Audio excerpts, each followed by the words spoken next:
हमारे साथ केपी मलिक जी हैं। उत्तर प्रदेश में आप गोदी मीडिया कितना अभी एग्जिट पोल देगा, उस पर जरा आप थोड़ा सा सट्टा लगा दीजिए कि कितना देगा। देखिए, उत्तर प्रदेश में हो सकता है 67 टू 70 के बीच में कहीं देगा, मुझे ऐसा लग रहा है।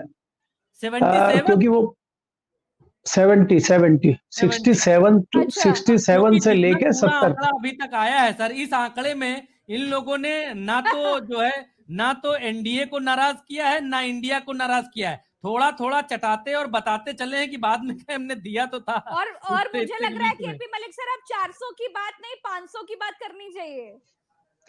नहीं, देखिए इसमें प्रज्ञा क्या होता है, अगर हम 2014 या 2019 के एग्जिट पोल देखें तो उसमें ये होता है कि 50 बढ़ के आए थे। जितना एग्जिट पोल ने दिखाया था भारतीय जनता पार्टी को, उसमें लगभग 50 सीटें बढ़ी हुई आई थी, अगर आप मोटा मोटी एक रफली आइडिया लेंगे। तो एग्जिट पोल तो अगर सही भी होंगे तो दिखाए नहीं जाते हैं, क्योंकि आजकल क्या हो गया ना, आजकल खेल दूसरा हो गया। आजकल खेल ये भी व्यापार है, ये भी बिजनेस है, तो ये बिजनेस हो रहा है।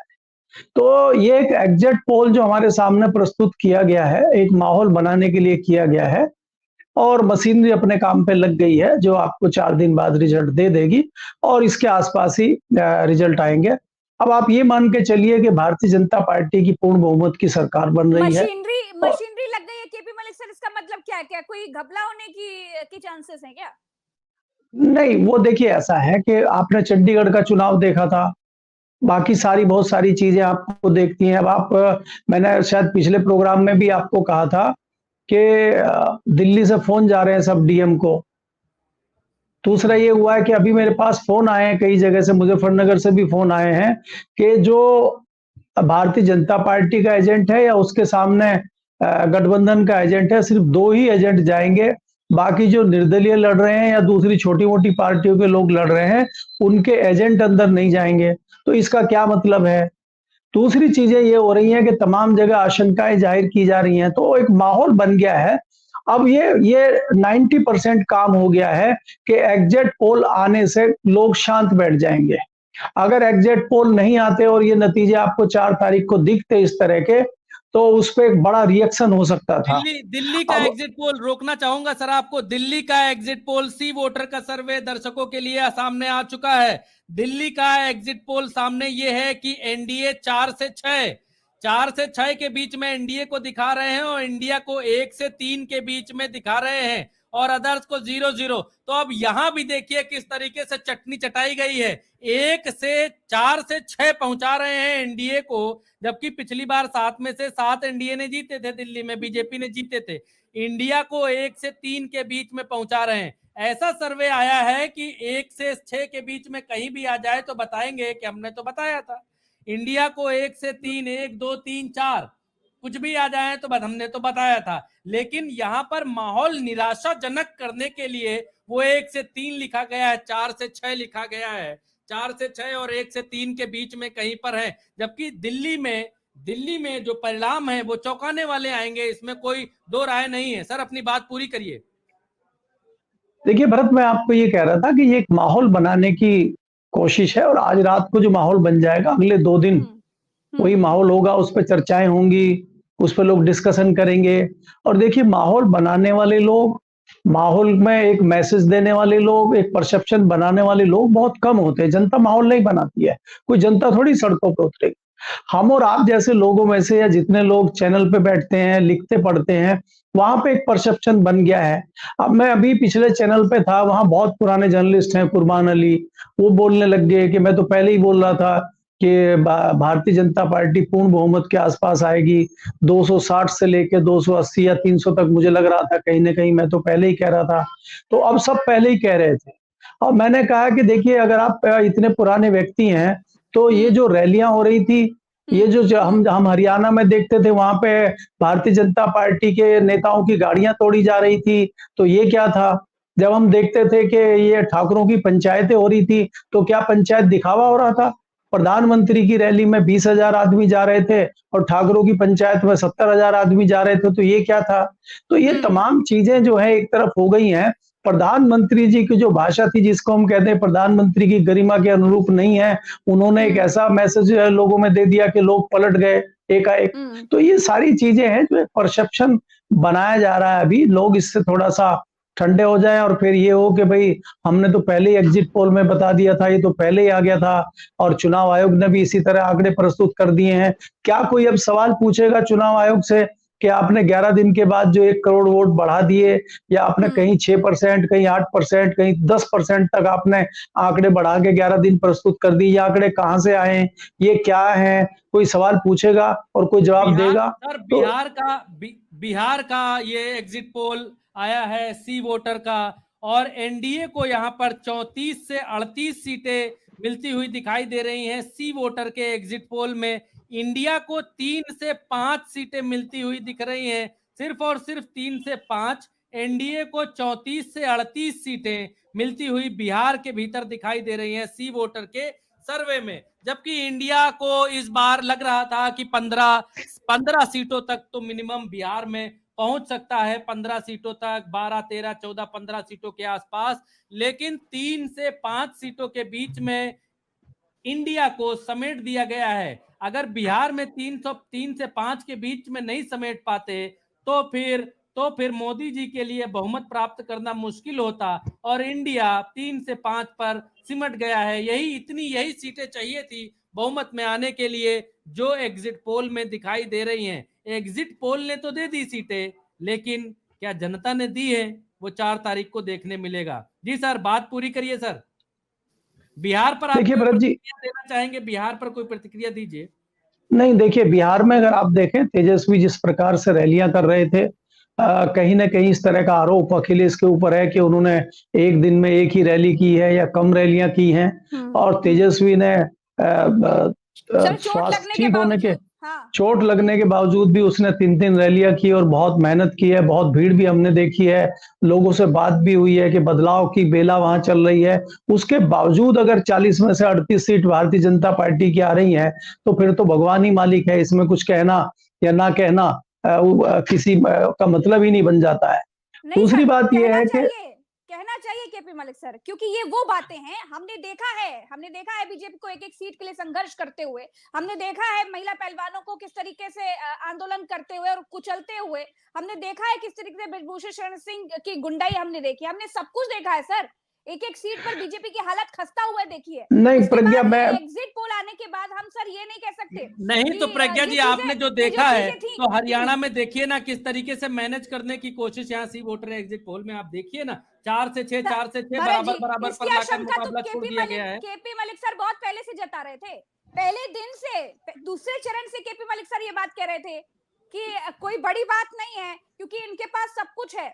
तो मैं तो कह रही हूँ कि 400 की बात नहीं, अब तो 500 की बात करना चाहिए केपी मलिक सर, हमें तो 500 नहीं की बिल्कुल बात करना करना। चाहिए। नहीं देखिए, ऐसा है कि जहां हम सबसे डैमेजिंग लग रहा था कि भारत में अगर सबसे ज्यादा किसी स्टेट में नुकसान होगा तो वो महाराष्ट्र होगा, क्योंकि महाराष्ट्र में आप देख रहे हैं कि पिछले 2-3 साल से जिस प्रकार से इन्होंने भयंकर वहां पे कीचड़ फैलाया था कमल खिलाने के लिए और सबको तहस नहस कर दिया था। जिस अजीत पवार को ये कहते थे कि भाई इनको जेल भेजना है, ये तो करप्शन के महासरताज हैं, उनको फिर इन्होंने डिप्टी सीएम बनाया और फिर शिंदे की पार्टी तोड़ी। तो हमें लगता था कि उद्धव ठाकरे को कहीं ना कहीं एक बड़ी सिंपैथी वहां मिलेगी और भारतीय जनता पार्टी को बहुत नुकसान होगा। जब महाराष्ट्र में इस तरह के आंकड़े दिखाए जा सकते हैं तो फिर सारी चीजें मुझे हास्यास्पद लगती हैं।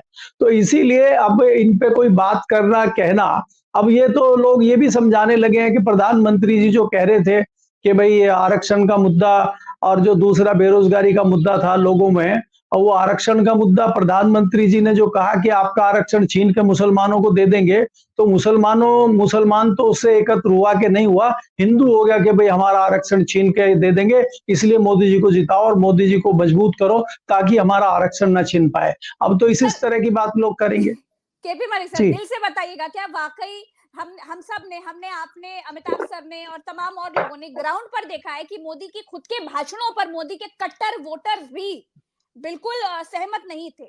उन्होंने कहा, अरे कहा इतने साल तक भैया हमारा मंगलसूत्र किसी ने छीन लिया, किसने भैंस छीन लिया, जो अब कोई छीन लेगा। और अब हम आकर के ये कह दे कि क्या मोदी के ये कहने पर कि मंगलसूत्र आपका कोई छीन करके मुसलमानों को दे देगा, इस बात पर लोगों ने झूम कर वोट कर दिया।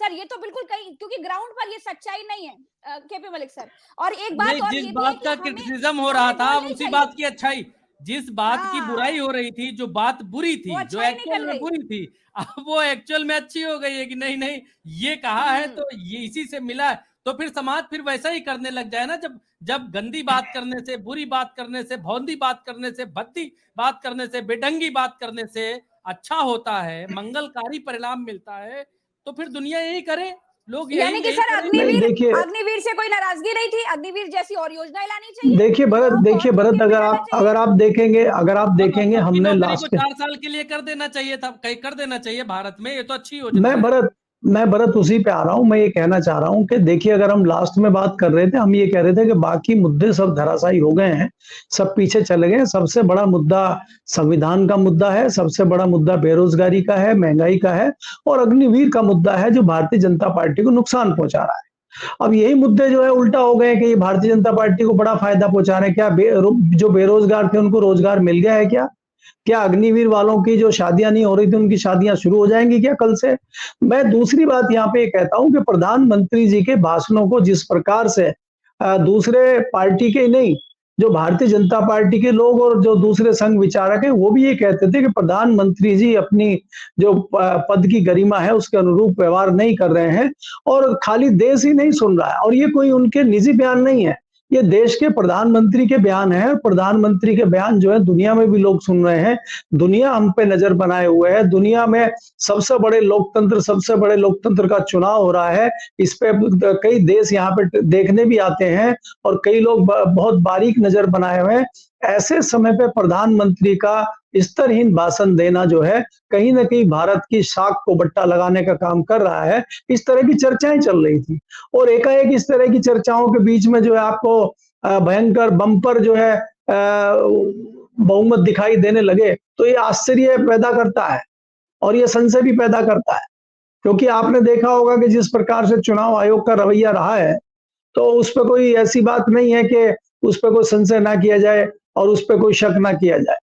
जी जी भरत जी, भरत जी क्या जी कहना जी चाहेंगे? जी प्रज्ञा जी, हिमाचल म्यूट हो प्रदेश गया था, सामने म्यूट है हो गया हमारे, था। हिमाचल जी प्रदेश जी, हमारे सामने, एनडीए 3 से 4, इंडिया 1, हिमाचल की 4। चलिए नहीं सर, प्रज्ञा जी, हिमाचल सबसे ज्यादा इंतजार तो उत्तर प्रदेश का है, जाने नहीं देंगे केपी हाँ, मलिक सर को, हाँ। जब तक उत्तर प्रदेश नहीं आ जाएगा, जब तक उत्तर प्रदेश नहीं आ जाएगा।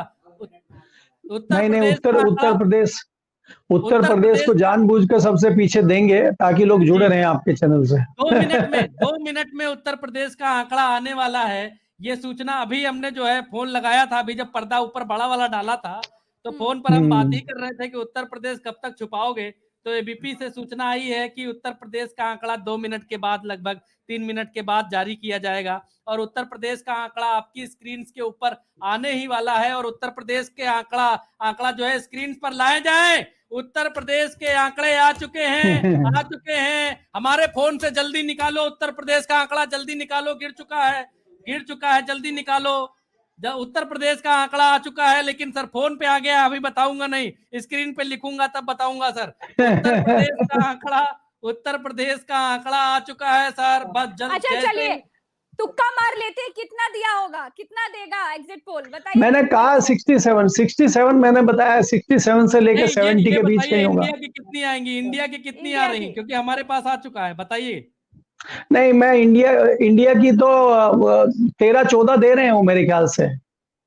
अमिताभ सर आप बताइए, तुक्का ही मार दीजिए कि एग्जिट पोल में भर भर के जो एक पक्ष नहीं, का मुझे एक कॉलम देख पा मुझे रहे तो हैं, लग रहा है आपका कि वो अंदाजा क्या है? 5-6 सीटों में भी समेट दूं तो कोई बड़ी बात नहीं होगी, नहीं क्योंकि नहीं, अब ऐसा देखिए अन्याय नहीं है। उत्तर प्रदेश नहीं में नहीं, जो 13 आंधी और सीटें। लहर चली है, जो आंधी और जो लहर चली है, वो 20 तक तो लेकर जाएगी सर, कहाँ ऐसे अब छोटे छोटे नहीं राज्यों नहीं, में मैं नहीं नहीं, 13-14 मैं देखिए ऐसा है, 13-14 कह रहा हूँ। अच्छा तेरह अगर चलिए चौदह हमने चलिए, महाराष्ट्र स्क्रीन पर आपकी उम्मीदों से महा- ज्यादा उत्तर प्रदेश जा रहा है, कुछ ही सेकंड में आपकी स्क्रीन पर आने वाला है, और आपकी उम्मीदों से ऊपर उत्तर प्रदेश जाता हुआ दिखाई दे रहा है। एबीपी सी वोटर के सर्वे में पीसीआर जल्दी से डालो, जल्दी से गिराओ, जल्दी से गिराओ। क्या हो गया, दिक्कत आ गई क्या? सिस्टम हैंग हो गया है बता रहे हैं। नहीं, कोई बात नहीं, कोई बात नहीं। देखिए मैं आपको बता रहा हूं कि एग्जिट पोल जो दे रहा होगा, मैं पहले भी आपको कह रहा हूं कि 67 के लगभग एनडीए को देगा और 13 के लगभग वो इंडिया को देगा, मेरा ऐसा आकलन है। लेकिन मेरा मानना ये है कि अगर ये सारी सिचुएशन जिस तरीके से चल रहे हैं और वो सब मैनेज करने वाली बात है, तो आप ये मान के चलिए कि फिर भी 55 से 60 के बीच में भारतीय जनता पार्टी को 4 तारीख को मिलेगा, अगर ये सारी चीजें आप देखेंगे जिस तरह से चीजें चल रही है। वो मलिक जो साहब, हमारा आप आंकड़ा बिल्कुल था, सही कह रहे हैं, मैं आपकी बात से सहमत हूँ। आप, क्योंकि मेरी भी कुछ लोगों से बातचीत हुई थी जो भारतीय जनता पार्टी के नेता और कुछ उनके बहुत मतलब करीबी जो स्ट्रेटजिस्ट होते हैं उनसे, तो उनका मानना था कि 55 या बहुत हुआ तो 58-60 के आसपास हम होंगे। उनको लग रहा था कि 55 से 60 के बीच का ही आंकड़ा आ रहा था। तो 55 से 60 के बीच का आंकड़ा का मतलब, हाँ अभी 62 है तो 55 तो उसमें से कुछ घटेंगी। पिछली बार भी 10 घटी थी उनकी। अभी 62 है, सिस्टम ठीक हो गया है, हैंग हो गया था, सिस्टम ठीक हो गया है बिल्कुल। और उत्तर प्रदेश का आंकड़ा आपकी टीवी स्क्रीन के ऊपर, मोबाइल के ऊपर, लैपटॉप के ऊपर, ये है उत्तर प्रदेश का आंकड़ा। उत्तर प्रदेश का आंकड़ा इंडिया 17 तक लेकर जा रहे हैं, 17 तक। और 15 तक का जो दावा प्रज्ञा जी और भरत यादव दोनों लोग कर रहे थे, 15 तक का दावा हमने योगेंद्र यादव जी के सामने भी किया था कि 15 तक हम लोग देख रहे हैं। और उत्तर प्रदेश में इंडिया को अगर खींच के 17 तक लेकर जा रहे हैं, तो आप ये मानिए कि 22, 23, 24, 25 के बीच है इंडिया। 22, 23, 24, 25 के बीच है उत्तर प्रदेश में, यहां पर है। अगर 15 से 17 पर लेकर जा रहे हैं, 62 से 66। और ये बड़ा सेफ गेम था। अभी इसी शो में मैंने ये बात कही थी और मेरी ये बात 100% सच साबित हुई है। 100% सच। केपी मलिक सर, 100% मैंने कहा था कि ये चटनी चटाएंगे, 62 में थोड़ा आगे बढ़ाएंगे ताकि ऊपर वालों को थोड़ा खुशी हो कि नहीं हम आगे बढ़े हैं।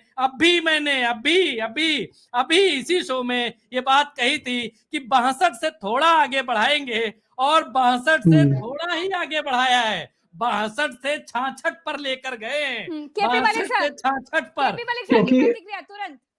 देखिए, क्योंकि मैंने आपको पहले ही बताया था कि ये हाईएस्ट करके दिखाएंगे 67।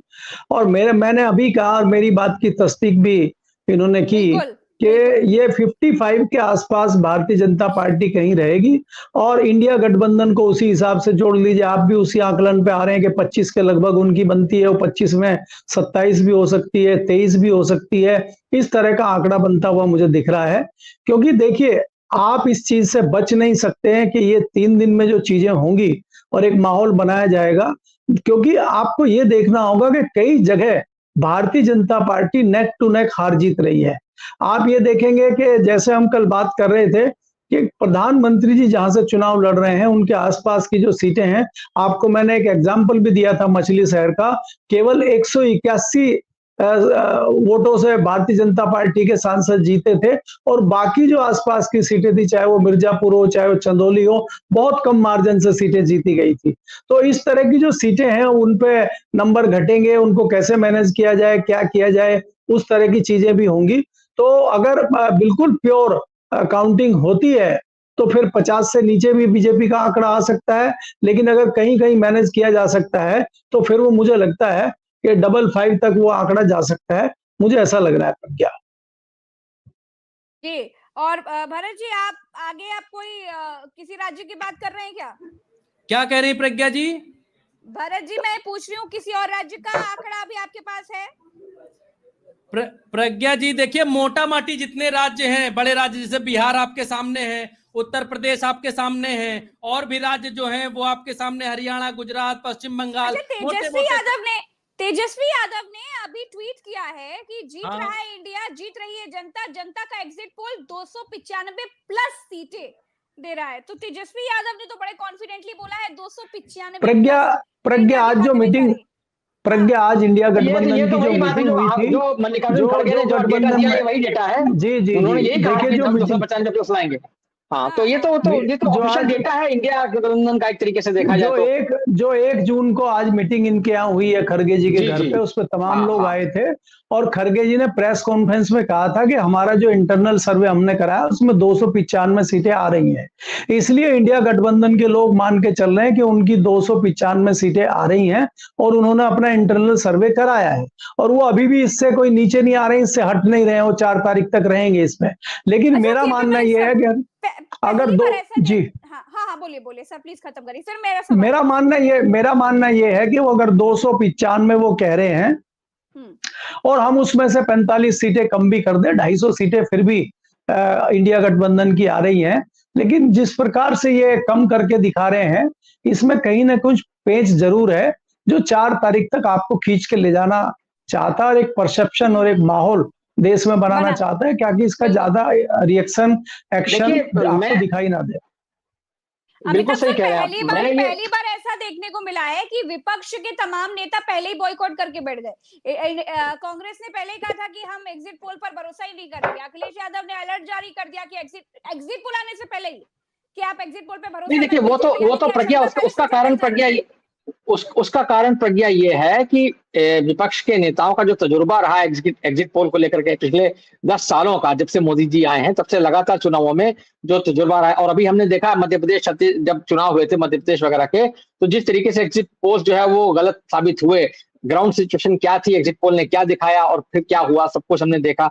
तो वो सारी बातें, तो विपक्ष के अपने जो संदेह हैं वो लगातार पुष्ट होते जा रहे हैं। लेकिन समस्या क्या है कि अब लोग चर्चा में भी आउट हो गया था, एक चीज की चर्चा न्यूज रूम में भी हो रही है कि उत्तर प्रदेश में इंडिया गठबंधन ने गर्दा मचा दिया है। गर्दा, इसमें कोई दो राय नहीं है, गर्दा कर दिया। अगर ये 15 से 17 दे रहे हैं तो आप ये यकीन मानिए कि 25 से 24-23 यहाँ कहीं पर टिकेगी। और कई लोग तो ये कह रहे हैं भरत जी, आप ये समझिए कि आप चलिए हम लोग, आप तो सी वोटर की बात कर रहे हैं, मैं दूसरे कुछ सर्वेस भी देख रहा था, तो मैंने जैसे अब आज तक पर चल रहा था एक्सिस बाय इंडिया का जो सर्वे आ रहा है, उन्होंने पश्चिम बंगाल में बीजेपी को 46% वोट दिया है। 46% वोट, यानी 31 सीटें उन्होंने दी हैं बीजेपी को। यानी ममता बनर्जी साफ हो गई। इसका मतलब ये है कि मतलब ममता बनर्जी के 10-11 सीटें आएंगी, बीजेपी 31 सीटें ले जाएगी कुल मिलाकर के। तो ये अगर स्थिति हम दिखा रहे हैं, ये अगर पोस्टर्स इस तरह का काम कर रहे हैं, तो कोई कहीं बैलेंस कर रहा है, कोई कहीं बैलेंस कर रहा है, कोई कहीं नंबर्स को इन्फ्लेट कर रहा है, कोई कहीं डिफ्लीट कर रहा है। तो ये सारा का सारा जो बात मैं शुरू से कह रहा हूं, ये कुल मिलाकर के आपकी एक जो कलेक्टिव साइकी है, जो आपका सामूहिक मनोविज्ञान है, उस पर असर करता है और आपको लगातार जो है एक पराजय की मानसिकता में ले जाने की स्थिति करता है कि भाई आपको लगता है कि नहीं ये तो ठीक है, कुछ गड़बड़ रही होगी, कुछ तो गड़बड़ रही होगी, सारे के सारे तो गलत नहीं हो सकते। एक तरीका है सर, परमात्मा सिद्ध वो ठीक बात है। तो जनता ने अगर परमात्मा उनका स्वीकार कर लिया है, भाई देखिए, अगर मोदी कहते हैं कि मैं बायोलॉजिकल नहीं हूं, मैं अविनाशी हूं, उसके बावजूद लोग अगर उनको उनकी इस तरह की बातों को स्वीकार करने के लिए तैयार हैं, या वो जनता के लिए कोई फैक्टर ही नहीं है। मतलब राहुल गांधी कुछ भी कहते हैं तो वो उनको तुरंत फैक्टर हो जाता है, वो तुरंत गड़बड़ हो जाता है, वो विपक्ष जो है उनके ऊपर बूमरैंग कर जाता है। लेकिन मोदी कुछ भी कहते हैं तो मास्टर स्ट्रोक हो जाता है। तो ये जो चीजें अगर हमारे हिंदुस्तान में पिछले 10 साल में ये अगर बन गया है नैरेटिव, पिछले 10 साल में सामूहिक नैरेटिव, तो उसका कोई तोड़ नहीं है भरत जी, क्योंकि उसमें आपके हाथ में कुछ है ही नहीं। आप कितना भी अच्छा काम कर लीजिए, विपक्ष को अगर पीछे ही रहना है, तो जब तक मोदी चाहेंगे तब तक विपक्ष पीछे ही रहेगा। जब तक मोदी चाहेंगे कि मतलब सर, मैं एक बात कहता हूं, लिख लीजिएगा, अब की बार के आंकड़े जो आएंगे वो चौंकाने वाले आएंगे, चौंकाने वाले। और अब तक के एग्जिट पोल के इतिहास में, जब से मैंने नौकरी करनी शुरू की है मीडिया में, उसके बाद से मैंने ऐसा एग्जिट पोल आज तक नहीं देखा जो हर जगह मार मार कर भाग रहा हो, छू छू कर भाग रहा हो और स्थिति स्पष्ट न कर पा रहा हो। हम ये जितने भी जहां जहां एग्जिट पोल आए हैं, इसको मैंने पहले ही बता दिया है कि ये थोड़ा सा नंबर आगे बढ़ाएंगे, यहाँ पर थोड़ा सा नंबर इधर करेंगे। अभी उत्तर प्रदेश की बात मैं आपको बता रहा था कि 62 में 2-4 आगे पीछे करेंगे, 62 में 2-4 आगे पीछे करेंगे और उसके बाद इंडिया के खाते में जो है वो 15-16 सीटों के आसपास ये डालेंगे। और वही डाला, यही महाराष्ट्र में मैं कह रहा था, यही हरियाणा में कह रहा था। हरियाणा में जब रिजल्ट आएगा तो आप देखिएगा कि हरियाणा का रिजल्ट क्या आया है, पंजाब का रिजल्ट आएगा तो आप देखिएगा कि क्या पंजाब का रिजल्ट आया है, दिल्ली का रिजल्ट आपको बताएगा किस तरीके से चौंकाएगा। अब की बार इन आंकड़ों नहीं, देखिए वो आप जो कह रहे हैं, आपकी मैं आपकी इस बात से सहमत हूं, क्योंकि मेरा भी मानना यही है कि रिजल्ट्स को डिफरेंट होना चाहिए, जो हमारी अपनी समझ कहती है। मैं बार बार यही बात कह रहा हूं कि क्या हमने सर, जो आप जमीन पर ये देखा वो देखिए, झूठ था? आप ये देखिए, जिस उत्तर प्रदेश के भीतर ये लोग समाजवादी पार्टी को 5 सीटों पर और कांग्रेस को 1 सीट पर, एक मतलब रायबरेली या अमेठी, 2 में से एक, जो लोग 5 + 1 6 सीट दे रहे थे, प्लस एक दान में दे रहे थे 7 से ऊपर कांटा जो लोग नहीं बढ़ा रहे थे, उन लोगों को मजबूर होना पड़ा है 15 से 17 देने के लिए। 15 से 17 देने में आप समझ सकते हैं कलेजा चीर गया होगा, कलेजा सर। 15 से 17 ठीक है, लेकिन आप देखिए ना, उन्होंने ओवरऑल नंबर जो इन्फ्लेट कर दिए ना भरत, अल्टीमेटली क्या है, जो ओवरऑल पिक्चर इमर्ज कर रही है उसमें तो ये कि बीजेपी जो है बहुत कंफर्टेबली जो है न सिर्फ मेजोरिटी के आंकड़े से ऊपर है, बल्कि वो अपने सारे अपोनेंट्स को एकदम क्रश करती हुई आगे, तो उसका नंबर, उसका जो पिछली बार का परफॉर्मेंस है वो उससे भी बेहतर है कुल मिलाकर के एनडीए। तो ये जो चीजें हैं ना, वो ये दिखाता है कि भाई, वो साबित कर देंगे ना कि भाई तीसरी बार में मोदी आए तो कोई एंटी इनकम्बेंसी जैसी कोई चीज ही नहीं है। इसका मतलब है कि मोदी जो है वो जो काम करते हैं, जहां हाथ रखते हैं, वो किंग माइडास है, वो मतलब पत्थर को भी छू देते हैं सोना हो जाता है। तो वो जो चीज है, पारस पत्थर है मोदी। तो वो कुल मिलाकर के यहाँ अगर ये नैरेटिव बन जाता है तो फिर कुल मिलाकर के यही हो जाता है कि ये एक ऐसा व्यक्ति आया है हिंदुस्तान की राजनीति में कि वो जो चाहे, जैसे चाहे, वो पाइड पाइपर की तरह है कि वो बांसुरी बजाता जा रहा है और सारे लोग उसके पीछे पीछे गड्ढे में गिरते जा रहे हैं। तो कोई ऐसे नैरेटिव का क्या कर लेगा? मेरा सवाल यह है कि भाई अल्टीमेटली आपने उत्तर प्रदेश में नंबर, चलिए ठीक है, आपने एक रिस्पेक्टेबल नंबर दे दिया अपोजिशन को,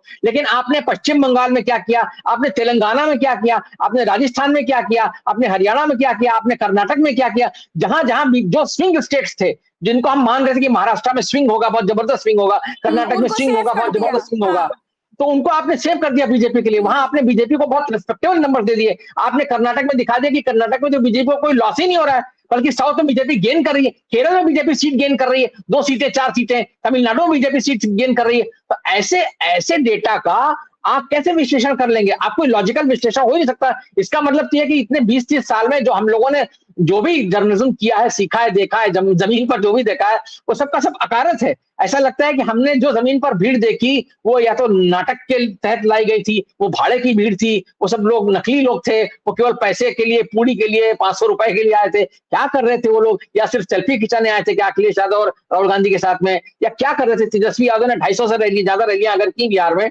और उसके बाद अगर ये नतीजा आने वाला है, तो फिर किसी विपक्ष की किसी कोशिश का क्या मतलब है? तो ये सारी बातें हैं, ये जो मतलब, हालांकि ये सब अनुमान है, हम बिल्कुल ये मान सकते हैं, और मैं मान रहा हूं कि ये अनुमान है, और ये अनुमान 100% गलत हो सकते हैं। 2004 में ऐसा ही हुआ था, 2004 में बिल्कुल ऐसा ही हुआ था। सारे एग्जिट पोल्स ने अटल बिहारी वाजपेयी की वापसी दिखाई थी, लेकिन सब सर केवल औंधे मुंह गिरे थे। हो सकता है इस बार भी वैसा हो, 20 साल के बाद ऐसा हो। लेकिन मैं ये कह रहा हूं कि 20 साल में जो कलेक्टिव कॉन्शियसनेस जो हमारी चेंज हुई है, जो जिस तरह से जनता का मानस बदला है, और जिस तरीके से मीडिया बदला है 20 साल में, मीडिया आज जिस तरीके का है वो 20 साल पहले नहीं था। क्योंकि मैं जानता हूं, मैं उस समय जिस तरीके चुनाव प्रभारी था उस समय 2004 में, मैंने देखा है किस तरीके से चुनाव कवरेज होता था, क्या होता था, आज तक में मैंने रहते वो सब देखा है। तो वो जो चीजें हैं आज बिल्कुल बदली हुई लग रही। आज स्टूडियो में जिस तरीके की चर्चाएं होती, क्योंकि मैं चैनलों से होकर के आ रहा हूं, तो मैं वहां जो देखा है, जिस तरीके का माहौल है, वो बिल्कुल अलग है।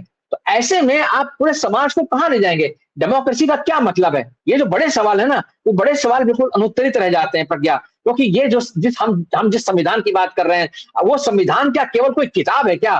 वो एक लाइफस्टाइल है हिंदुस्तान की। वो एक ऐसा है, वो एक गाइड बुक है जिसमें कि आपके जीवन को पूरी तरह से नियंत्रित करने की एक शैली दे दी गई है। उसमें दिया गया है आपको अभिव्यक्ति का अधिकार है, आपको रोजगार का अधिकार है, आपको जीवन का अधिकार है। लेकिन वो सारे अधिकारों का आपको अर्थ नहीं रह गया। सिर्फ मोदी ने 5 किलो अनाज दे दिया तो जनता इतनी खुश हो गई कि जो चाहे करवा लो हमसे। ये लाभार्थी वर्ग अगर तैयार किया है, ये महिलाएं अगर इस तरह से झुआ भर के वोट दे रही, अगर यही सब कुछ एनालिसिस हमको करनी है। महाराष्ट्र की जो आप बात कर रहे हैं, तो महाराष्ट्र में कहां 38 पर थी पिछली बार एनडीए, और इस बार गिरकर 22 से 26 पर। ये तो सी वोटर, ये तो गोदी मीडिया के इन सर्वेज में 22 से 26 पर दिखा रहे हैं महाराष्ट्र के भीतर एनडीए को। मैं आपसे एक बात कह रहा हूं ना भरत, मैं आपसे एक बात कह रहा हूं, वो आप देखिए, मैं आपसे यही बात कह रहा हूं कि आप 2-4 जगहों पर जो बैलेंसिंग कर रहे हैं, लेकिन ओवरऑल जो आपके नंबर सारे, क्योंकि अगर महाराष्ट्र में गिरावट है, अगर उत्तर प्रदेश में गिरावट, अगर उत्तर प्रदेश में बीजेपी अपने नंबर्स बढ़ा नहीं पा रही है साइजेबली, तो वो बाकी देश में कैसे बढ़ रही होगी, ये मेरी समझ से बाहर है। अगर वो ऐसा तो नहीं है ना कि केरल और तमिलनाडु में और आंध्र प्रदेश में और तेलंगाना में बीजेपी छप्पर फाड़ करके बढ़ रही होगी। ये उम्मीद कर, ये मतलब ये सोचना भी अजीब सा लगता है। कितनी भी रैली कर दी हो मोदी साहब ने, लेकिन अगर दक्षिण भारत का वोटर जो है वो इतना ज्यादा मोदीमय हो गया है कि वो उसको जो है वो मतलब केरल में लोगों को सारा का सारा जो एलडीएफ और यूडीएफ का मामला है वो सब एकदम दरकिनार हो गया, सिर्फ मोदी जी रह गए। फिर तो कुछ भी हो सकता है देश में। फिर आप ये मान के चलिए कि मतलब मोदी जी किसी पुतले को भी खड़ा कर दें तो वो पुतला जीत जाएगा। क्यों? क्योंकि अल्टीमेटली हम यही दिखा रहे हैं। अगर कंगना रनावत या जैसे आज रवि किशन कह रहे थे कि साहब मतलब बताइए मोदी जी वहां बैठ के ध्यान लगा रहे हैं और सूर्य देवता को उन्होंने शांत कर दिया है, इस तरह की बातें अगर लोग कर रहे हैं तो ये तो कपिल शर्मा के कॉमेडी शो में इस तरह के डायलॉग बोले जाते हैं। अगर हम सांसदों से इस तरह की बातें सुन रहे हैं तो मतलब देश जा कहां रहा है?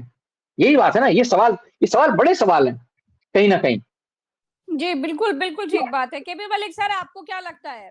वैसे हमने देखा कि जनता वर्सेस बीजेपी ये चुनाव है, खुले तौर पर जनता तो लड़ी है चुनाव। जनता ने जिस तरीके से बीजेपी को भारत प्रज्ञा, मैं आपसे आप लोगों से आज्ञा लूंगा क्योंकि मुझे थोड़ा कुछ और काम है। मैं आप लोगों से आज्ञा लूंगा। बहुत बहुत धन्यवाद। शुक्रिया, आपने समय दिया। नमस्कार सर, बहुत बहुत शुक्रिया। सर, ये चुनाव तो जनता वर्सेस बीजेपी था, लेकिन अब जो हम एग्जिट पोल में आंकड़े देख रहे हैं वो बिल्कुल अलग है। वो तो दिखा रहा है जनता को कोई तकलीफ नहीं, अग्निवीर जैसी योजनाओं से तो बम बम हो रहा है। बिल्कुल सारा युवा खुश है, कह रहा है कि ठीक है, हमको तो ऐसे ही देश का सारा जवान चाहता है कि हमको पार्ट टाइम जॉब दे दो जी, हम बहुत खुश रहेंगे, हमको कोई फर्क नहीं पड़ता कि हमारे घर वाले क्या कहते हैं, हमारी शादी हो ना हो, रिश्ते टूट जाए, हमको कोई फर्क नहीं पड़ता, हमको कोई शहीद का सम्मान दे ना दे। तो ये तो देखकर सही यही लग रहा है। आपको क्या लगता है? वैसे तो सर हमने जितने देखे हैं आज तक, कई एग्जिट पोल गलत हुए हैं गोदी मीडिया के। आज जो आंकड़े आप देख पा रहे हैं, आपको क्या लग रहा है 4 जून को? मेरे हिसाब से अगर मैं अपना बताऊं तो ये आंकड़े बिल्कुल अलग होंगे सर।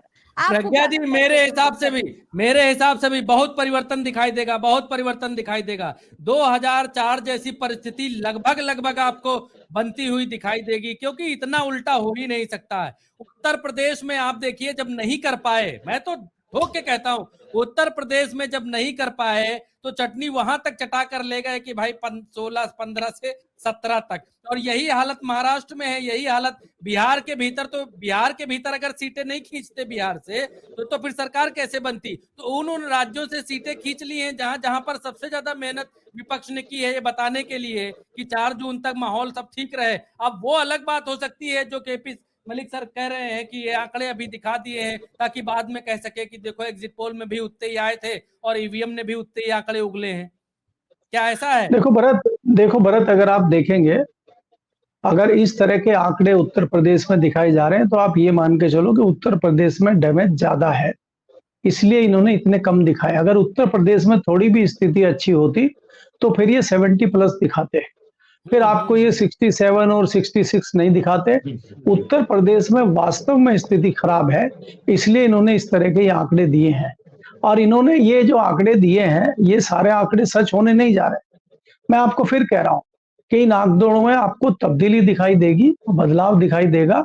जितने आपको अच्छे आंकड़े दिखाई दे रहे हैं उतने अच्छे आंकड़े आएंगे नहीं, लेकिन ये होगा कि जो भी आंकड़े आएंगे उसमें कम से कम जनता, दूसरे लोग जो आज से अपना एक मानसिक उसमें फिट हो जाएगा खांचा कि भाई एग्जिट पोल ने तो 300+ दिखाया था, 367 दिखाया था, तो कम से कम इतने नहीं दिखा रहे हैं, तो 300 आ गए इनके, 310 आ गए, 305 आ गए, 299 आ गए, तो बहुत ज्यादा डिफरेंस नहीं है। तो इस तरह की चीजें जब आपको देखने को मिलेंगी तो आपके पास कहने को कोई बहुत ज्यादा चीजें नहीं रह जाए। उत्तर प्रदेश में जिस प्रकार से मैं कह रहा हूं पहले भी कि ये जो चुनाव लड़ा है जनता ने लड़ा है, और ये चुनाव जनता भारतीय जनता पार्टी के खिलाफ नहीं, ये मोदी के खिलाफ लड़ रही थी। और जो भी एक वर्ग था, या तो मोदी को हटाना चाहता था या मोदी को रखना चाहता था। 2 तरह के वर्ग चुनाव लड़ रहे थे और उन्होंने ही वोटिंग किया है उस तरीके से। आप ये देखिए कि 2019 में तमाम राष्ट्रवाद के मुद्दे थे, तमाम भारतीय जनता पार्टी के साथ संघ और उनके सहयोगी दल थे। इस बार कोई राष्ट्रवाद का मुद्दा नहीं था, इस बार कोई सहयोगी संगठन उनके साथ नहीं था। योगी जी उत्तर प्रदेश में उनको कोई बहुत अच्छा सहयोग नहीं कर रहे थे, आपके सामने है सारी चीजें। उसके बावजूद इस तरह के आंकड़े आना हास्यास्पद है और इन पर विश्वास नहीं किया जा सकता, मैं आपको कह रहा हूं। तो इसलिए ये आंकड़ों में बदलाव होगा 4 तारीख को, मेरा ऐसा विश्वास है। केपी मलिक सर, ये पोल्स आ गया है, पूरा टोटल बना के दे दिया पीसीआर ने और बोल रहा है कि केपी मलिक से विश्लेषण करवा के ही भेजना अब जी, देखिए, जी। आप आपको समझ जाइए, छोड़ेंगे नहीं भरत जी, ये सर ये आ आपको गई है, छोड़ेंगे नहीं आज। डिमांड आ गई है सर, डिमांड जनरेट हो गई है। अब ये पोल नहीं आपके देखिए, सामने है। देखिए जी, अगर इसमें आप देखेंगे, इसमें थोड़ा-सा जो सबसे बढ़िया है, अगर आप देखेंगे 5वें नंबर पे है दैनिक भास्कर का, उन्होंने 281 पे ले आए हैं नीचे और ऊपर 350 कर दिया है। तो मैं आपको क्या कह रहा हूँ कि ये क्या करेंगे कि 300 के आसपास थे, 298 दिखा देंगे, 299 दिखा देंगे, 300 या 301 दिखा देंगे, तो वो थोड़ा लगेगा हमें जस्टिफाई है, इतना ही दिखाया था। बाकी आपको जो दिखा रहे हैं उससे सबसे नीचे जाएंगे, वो 371 दिखा रहे हैं, वो सबसे सी वोटर दिखा रहा है 353। नहीं सर, तो इसमें अगर एक चीज आप ये तो बताइए, अगर ये दैनिक भास्कर में 281 से 350 हैं, अगर 281, 290, 200, 300 भी हैं, तो भी 281 के आसपास तो बीजेपी बहुमत से नीचे जाती दिखाई दे रही है। तो एनडीए का आंकड़ा दे रहे हैं, और एनडीए में दूसरे दलों के 30 सीटें, 25 सीटें तो होंगी ही होंगी।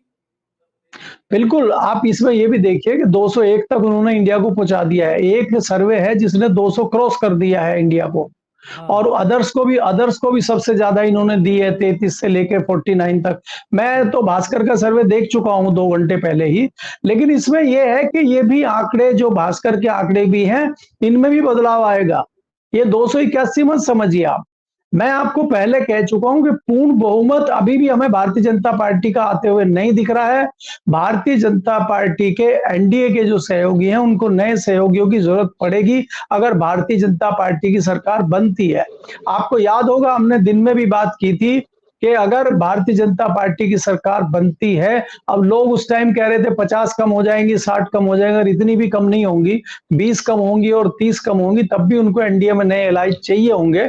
क्योंकि जो उनका सबसे बड़ा एलाइज फिलहाल है, वो नीतीश कुमार वाली जेडीयू है, तो उनके पास तो 16 पिछली बार थे, उनके तो आते नहीं लग रहे हैं हमें इतने। तो इसलिए इनको नया एलाइज कोई चाहिए होगा, तो उसके लिए तमाम उठापटक होगी और भारतीय जनता पार्टी के अंदर से भी आवाजें उठेंगी। तो इसलिए इस पर बहुत ज्यादा विश्वास करना अभी मुझे लगता है उचित नहीं होगा। हमें 4 तारीख तक का इंतजार करना चाहिए। जी। भास्कर के सर्वे को अगर देखें सर, भास्कर के सर्वे में ये दिख रहा है कि एनडीए जो है, भारतीय जनता पार्टी, वो बहुमत तक नहीं भी पहुंच सकती है। हालांकि ये हिम्मत भास्कर ने ही करके दिखाई है, लेकिन भास्कर को जो दिखाई दे रहा है वो सी वोटर को क्यों नहीं दिखाई दे रहा है?